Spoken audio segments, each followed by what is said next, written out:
আদম আলাইহিস সালাতু ওয়াস সালাম যুক্তির পিছনে না পড়িয়া ডাক দিয়া বলছে, আল্লাহ আমি তোমার কাছে আজকে এই সমস্ত যুক্তি পেশ করব না। কেন তুমি আমাকে বানাইছো সেই যুক্তি আমি দিব না। কেন তুমি জান্নাতের মধ্যে দিছো সেই যুক্তি আমি তালাশ করব না। কেন তুমি আমাকে গন্ধম ফল খাইতে নিষেধ করছো আমি সেই যুক্তি তালাশ করব না। মাওলা হে, আমি ভুল করিয়া ফেলাইছি, সব করছো তুমি, কিন্তু ভুলটা হয়ে গেছে আমার। রব্বানা যালামনা আনফুসানা ওয়া ইল্লাম তাগফির লানা ওয়া তারহামনা লানাকুনান্না মিনাল খাসিরিন। আমরা যদি নবী আদম আলাইহিস সালাতু ওয়াস সালামের সিফাত অর্জন করতে পারি তাহলে আমরা জান্নাতের মধ্যে যাব। আর যদি ইবলিস শয়তানের সিফাত অর্জন করি তাহলে আপনাকে আমাকে জাহান্নামে যাওয়া লাগবে। আদম নবীর সিফাত কি? আদমকে আল্লাহ পাক রব্বুল আলামিন সৃষ্টি করলেন, ইবলিসকেও আল্লাহ পাক সৃষ্টি করলেন। ইবলিসকে সৃষ্টি করার পর ইবলিসকে বলতেছে, ইবলিস আদমকে সিজদা করো। আদমকে কি করো? সিজদা করো।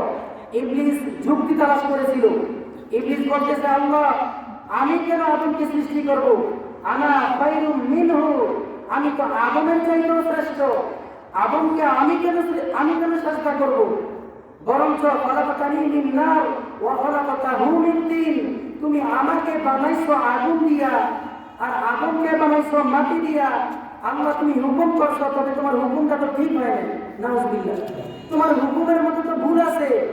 আমি শ্রেষ্ঠ আগুনের তৈরি, সিফাত উপরের দিকে ওঠা, আর আদম মাটির তৈরি, তার সিফাত নিচে যাওয়া।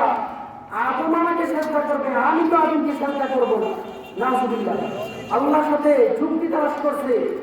আদমকে আল্লাহ পাক রব্বুল আলামিন বলছেন, আদম তুমি গন্ধম খায়ো না। কি করো না? গন্ধম খায়ো না। আদম নবী গন্ধম খায় ফেলেছে। এবার আল্লাহ পাক রব্বুল আলামিন আদমকে বলে, আদম গন্ধম কেন খাইনি? আদম আলাইহিস সালাতু ওয়াস সালামের কাছে যুক্তি ছিল, সে যুক্তি তালাশ করে নাই, যুক্তি দিতে পারতো। আল্লাহ তুমি আমাকে কেন সৃষ্টি করছো? আমি তো তোমাকে সৃষ্টি করতে বলি নাই, তুমি আমাকে কেন বানাইছো? আদমকে কে বানাইছে? আল্লাহ বানাইছে। এখন আদম যদি বলতো, আল্লাহ তুমি আমাকে কেন বানাইছো? আমি তো তোমাকে বানাইতে বলি নাই, কেন তুমি আমাকে সৃষ্টি করছো? যুক্তি আছে না নাই? আল্লাহ পাক ঠিক আছে তুমি আমাকে বানাইছো, কিন্তু জান্নাতের মধ্যে কেন দিছো? আমি তো তোমাকে জান্নাতে যাওয়ার জন্য বলি নাই, কেন জান্নাতে দিছো? জান্নাতের মধ্যে আদমকে কে দিছে? আল্লাহ দিছে। ঠিক আছে তুমি জান্নাতের মধ্যে দিছো, কিন্তু তুমি কেন গন্ধম গাছ লাগাইলে? আমি তো তোমাকে গাছ লাগাইতে বলি নাই। কি আদম কি গাছ লাগাইতে বলছে? বলে নাই। গাছ লাগাইছে কে? আল্লাহ। ঠিক আছে তুমি গাছ লাগাইছো, গন্ধম ফল খাইতে কেন নিষেধ করলা? আমি তো তোমাকে বলি নাই যে আমার উপরে এই হুকুম জারি করো, বলছে নাকি? আমি তো বলি নাই তুমি আমার উপরে এই হুকুম জারি করো, কেন তুমি হুকুম জারি করলা? ঠিক আছে হুকুম জারি করছো, কিন্তু তুমি কেন আমার নফসের পিছনে ইবলিসকে লাগাইয়া দিলা? আমি তো বলি নাই তুমি আমার নফসের উপরে ইবলিসকে লাগাইয়া দাও। ইবলিসকে কে লাগাই দিছে? আল্লাহ। তুমি আমাকে ইবলিসকে আমার পিছনে লাগাইয়া দিলা, কেন লাগাইয়া দিলা? এই সমস্ত যুক্তির পিছনে আদম করে নাই, অখণ্ডনীয় যুক্তি ছিল, যুক্তি প্রশ্ন ছিল। কিন্তু আল্লাহ পাক রব্বুল আলামিনের কাছে আদম পয়গম্বর এই সমস্ত যুক্তি তালাশ করে নাই রে বাবা।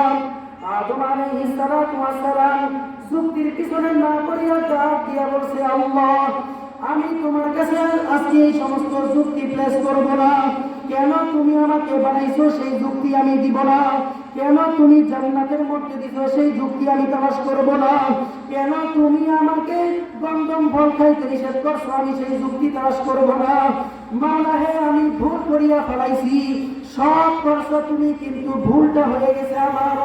রব্বানা যালামনা আনফুসানা ওয়া ইল্লাম তাগফির লানা ওয়া তারহামনা লানাকুনান্না মিনাল খাসিরিন। মাওলা হে, সব করছি আমি, সব গুনাহ হয়েছে আমার, সব ভুল হয়েছে আমার। মাওলা তুমি আমাকে মাফ করিয়া দাও।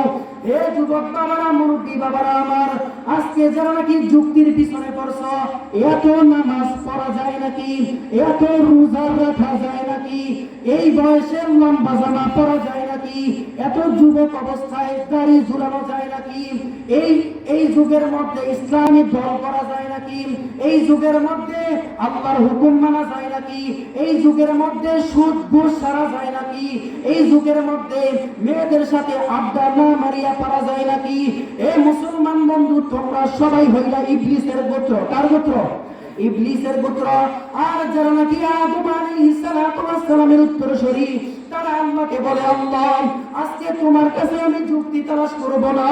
কেন তুমি নামাজ ফরজ করলে আমি সেই যুক্তি দিব না?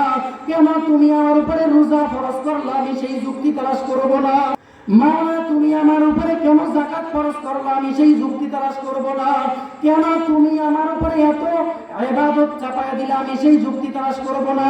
আমি জানি তোমার হুকুম অনুযায়ী আমি ইবাদত বندگی করতে পারবো না। আমি জানি তুমি যেইভাবে হুকুম করছো, তোমার হুকুম আমি মানতে পারবো না। তুমি যেইভাবে নামাজ আদায় করার কথা বলছো, আমি সেইভাবে নামাজ আদায় করতে পারবো না। কিন্তু আমি নামাজ ছাড়বো না, ছাড়বো না নামাজ। আমি যেইভাবে তোমার ওলিরা রোজা রাখছে আমি রাখতে পারবো না, যেইভাবে তোমার নবীরা নামাজ পড়ছে আমি পড়তে পারবো না, তবে আমি ছাড়বো না।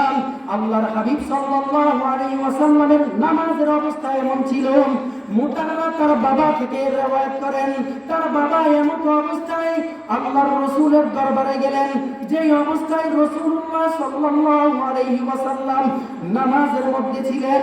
মুতারার বাবা বলেন, আল্লাহর রাসূল নামাজ পড়া অবস্থায় এমন ভাবে ঝরঝর করিয়া কান্না করতেছে, যেরকম ভাবে একটা পাতিলের মধ্যে পানি দিয়া উপরে ঢাকনা দিয়া আগুন জ্বালায়া দেয়।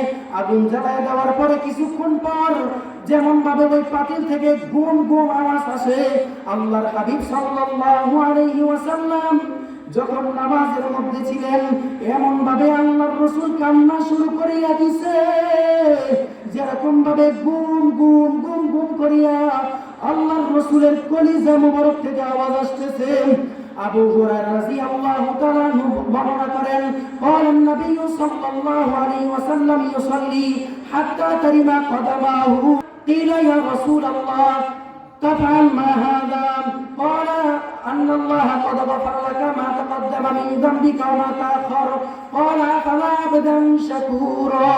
আল্লাহর রাসূল সাল্লাল্লাহু আলাইহি ওয়াসাল্লাম নামাজের মধ্যে দাঁড়াইয়া থাকতে থাকতে আল্লাহর রাসূলের কদম মোবারক রসে ভুলিয়া যাইত।